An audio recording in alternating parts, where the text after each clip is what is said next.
தூங்கிட்டு இருக்கா. ஃபேஸ் காட்டாமல் பிள்ளை தூங்கிட்டு இருக்கு. தூக்கத்தில் பார்க்க வேணாம், தப்பாக எடுத்துக்காதீங்க. ஏழை மக்களை விட பணக்காரர்கள் எவ்வாறு பணத்தை கையாள்வதில் வித்தியாசப்படுகிறார்கள் என்று நீங்கள் நினைக்கிறீர்கள்?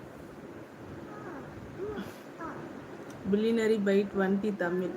ஐடியை பார்க்கும்போதே நினச்சேன், ஏடா குடும்பம் ஏதாவது கேள்வி கேட்பாங்க அப்படின்ட்டு. சுபினேஷ் ஹாய், என்ன பண்ணுறடா? லைவில் தான் இருக்கேன் நான். நீங்கள் என்ன பண்ணுறீங்க? ப்ளீஸ்மா பேசுமா. பேசிட்டு தான் இருக்கேன். சொல்லுங்கள். சும்மா தான் சொன்னேன். என் நல்லதுக்கு தான் சொல்கிறீங்கன்னு எனக்கு தெரியும். நான் பெருசாலாம் எடுத்துக்க மாட்டேன், சரிங்களா? நீங்கள் என்ன சொன்னாலும் சரின்னு தான் சொல்வேன். ஏழை மக்களை விட பணக்காரர்கள் எவ்வாறு பணத்தை கையாள்வது வித்தியாசப்படுகிறார்கள்? ஒன்றுமே இல்லை. ஏழையாக இருக்கிறவங்க கூட கஞ்சத்தனம் பட மாட்டாங்க. ஆனால் பணக்காரனாக இருக்கிறவங்க தான் ரொம்ப கஞ்சத்தனம் படுறாங்க. ஒருவேளை அதனால தான் அவங்ககிட்ட காசு ரொம்ப பொருள்தோ என்னமோ தெரியல. உங்களுக்கு ஒரு வங்கி சொந்தமானால் என்னவெல்லாம் செய்வீர்கள்? என்ன செய்வேன்? ஒரு பேங்க் எப்படி நடக்குமோ அதே மாதிரி தான் நடக்கும். அதை தவிர்த்து நம்மளால என்ன செய்ய முடியும்? இப்போது ஒரு பேங்க் இருக்குன்னு வச்சுக்கோங்களேன். அந்த பேங்க்கோட ஓனருக்கு அந்த பேங்க்ல இருக்கிற எல்லா பணமும் சொந்தமாயிடுமா? அது எப்படி சொந்தமாகும்? பேங்க்ல எல்லாரும் பணம் போடுறாங்க, பணம் எடுக்கிறாங்க. அந்த காசு பேங்கோட ஓனருக்கு சொந்தமாயிடுமா? இது என்ன லாஜிக்கா? சிலம்பரசன் சிலம்பு அக்கா, எனக்கு பிறந்த நாள் வாழ்த்து சொல்லுங்க. பிறந்த நாள், இனிய பிறந்த நாள் வாழ்த்துக்கள். இன்று போல் என்றும் நீங்கள் சந்தோஷமாக இருக்க வேண்டும். Wish you happy birthday. Please comment பண்ணுமா? கண்டிப்பா, நான் சும்மா தான் சொன்னேன். கார்த்திக் வணக்கம். நீங்கள் கால பயணம் செய்ய முடிந்தால் எந்த ஆண்டுக்கு சென்று என்ன செய்வீர்கள்?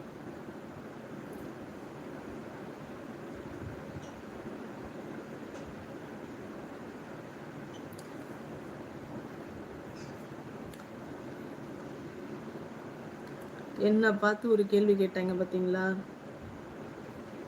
2017, 2021 என் லைஃப்பில் இழப்பக்கூடாத ஒரு 2 இழப்புகள் நடந்துச்சு. அந்த 2 இழப்புகளையும் தடுத்து நிறுத்தியிருப்பேன். தளபதி விஜய், தளபதி ரசிகன். அக்கா விடிஞ்சா என் பிறந்த நாள் வாழ்த்துக்கள். இனிய பிறந்த நாள் வாழ்த்துக்கள். விடிஞ்சா என்னை விடியறதுக்கு இன்னும் 5 நிமிஷம் தான் இருக்குது.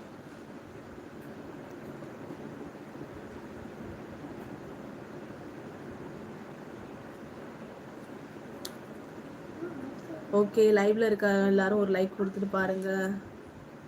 பிலால் உங்களை டிசி மார்வல் இல் நடிக்க ஒப்பந்தம் செய்தால் என்ன கதாபாத்திரம் ஏற்றுக்கொள்வீர்கள்? ஆமாம், முதல்ல டிசி மார்வல்னா என்னன்னு சொல்லுங்க பார்க்கலாம். எனக்கு தெரியல. முதல்ல அது என்னன்னு சொல்லுங்க, அதுக்கப்புறம் வேணா என்ன கதாபாத்திரம்னு சொல்ல ட்ரை பண்ணுறேன். லைவ்ல இருக்க எல்லாரும் லைக் பண்ணிட்டு. Cool buddy, you look like a traditional girl, so you mostly wear sari only. No, நான் சாரீ மட்டும்தான் வேர் பண்ணுவேன்லாம் அப்படிலாம் கிடையாது. சாரீ, சுடிதார், அப்புறம் நைட் வேர்ஸ், அப்புறம் வெஸ்டர்ன் ட்ரெஸ் எல்லாமே வேர் பண்ணுவேன். நான் ஆக்சுவலி சாரீ மட்டும்தான் வேர் பண்ணுவேனான்னு கேட்டால் எங்கள் வீட்டில் கேட்டிங்கன்னா சிரிப்பாங்க உளுந்து. சாரீலாம் இப்போ ரெகுலராக நான் வேர் பண்ணுறதுக்கான ரீசன் ஷூட்டிங்காக மட்டும்தான். யூடியூப்பில் வீடியோ ஷூட்டிங்காக மட்டும்தான் ரெகுலராக சாரீ வேர் பண்ணுறேன். அதுவும் வீட்டில் நிறைய சாரீ இருக்குது. இதுக்கு மேலே உனக்கு சாரீ வேணும்னா இதெல்லாம் கட்டி முடிச்சாதான் உனக்கு சாரின்னு சொன்னனால சரி ஓகே, நம்ம அதை ஏன் நம்ம இப்படி யூஸ் பண்ணிக்கூடாது, டெய்லிக்கும் வேர் பண்ண மாதிரி இருக்கும் இல்லையா, அதனால சாரீ வேர் பண்ணிகிட்ருக்கேன்.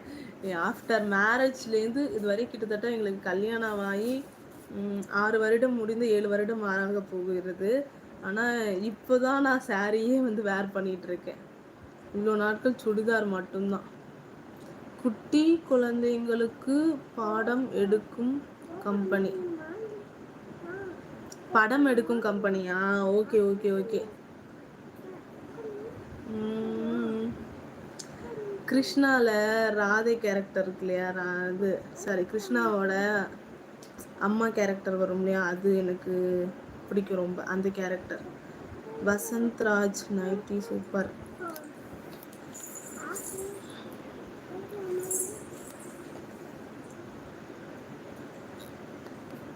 Thank you guys, thank you for your support. நான் ஒரு 50